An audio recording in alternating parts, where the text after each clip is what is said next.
बढ़ते हैं लोकसभा की कार्यवाही आपको दिखाते हैं। अनुप्रिया पटेल क्या कुछ कह रही हैं, सुनिए। ने सभी राजनीतिक दलों से यह अपील भी की है कि हम सब मिलकर इस शुभ कार्य को आगे बढ़ाएं।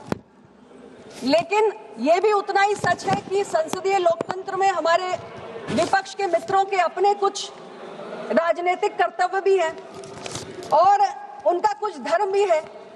तो इसलिए बहुत सारी चिंताएं, आशंकाएं, आरोप प्रत्यारोप और घमासान ये भी मैंने कल से इस चर्चा में देखा है।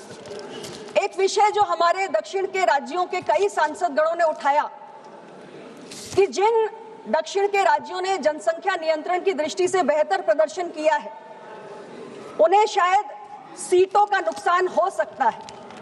हालांकि माननीय गृह मंत्री में इसी सदन में खड़े होकर ऐसे तमाम हमारे सांसद गणों की चिंताओं का समाधान भी किया और उनकी शंका को खारिज करते हुए भी ये बताया कि सभी राज्यों की बराबरी में 50% सीटों की वृद्धि की जाएगी और जनसंख्या के आंकड़ों का किसी भी राज्य को सीटों की दृष्टि से कोई भी नुकसान नहीं होने दिया जाएगा।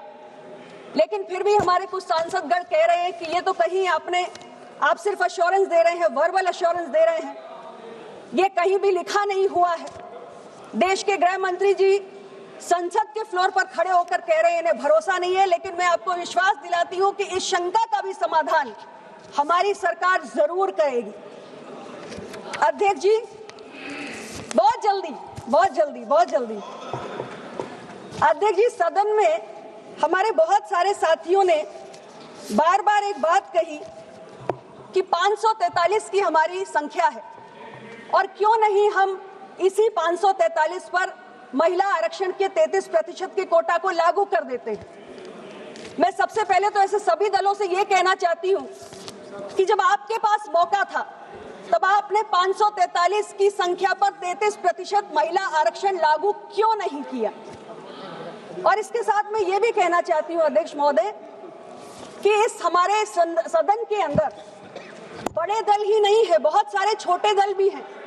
ऐसे भी दल हैं जिनके पास महज 1 या 2 सांसद की संख्या है और जब हम महिला आरक्षण को लागू करना चाहते हैं तो हमें बड़े दलों के साथ साथ छोटे दलों की सहजता का भी ख्याल रखने की जरूरत है।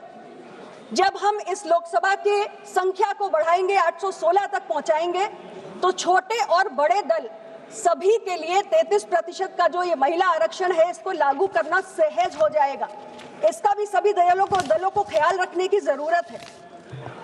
और कुछ बातें मैंने जाति जनगणना को लेकर भी सुनी।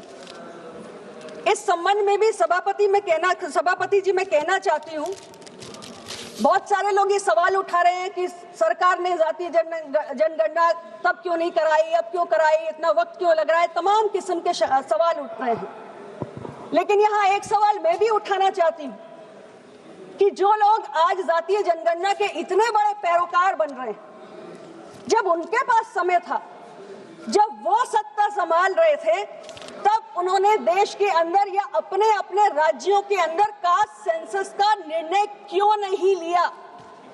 आखिर किसने उन्हें ऐसा करने से रोक रखा था? अध्यक्ष महोदय, जब ये सारे दल सत्ता में थे और जिन मसलों को ये आज उठा रहे हैं, जिनका समाधान ये सत्ता में रहते कर सकते थे, इन्होंने नहीं किया और जो मसले ये छोड़ कर गए।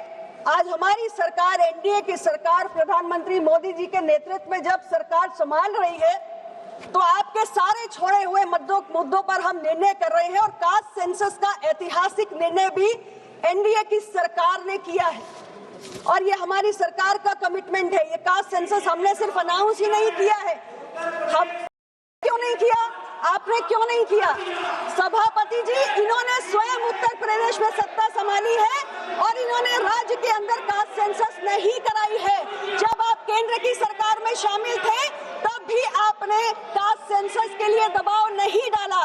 तो आपका तो कहने का मुंह ही नहीं है। न राज्य में न केंद्र में आप जो काम नहीं कर पाए वो हमारी सरकार ने किया है और हमारी सरकार ने तय किया है। सेंसस एक्सरसाइज चल रही है और इसके आंकड़े मैं सारी बात करूंगी। तो लोकसभा की कार्यवाही हम आपको दिखा रहे, एक बार फिर से बात कर लेते हैं ईरान और अमेरिका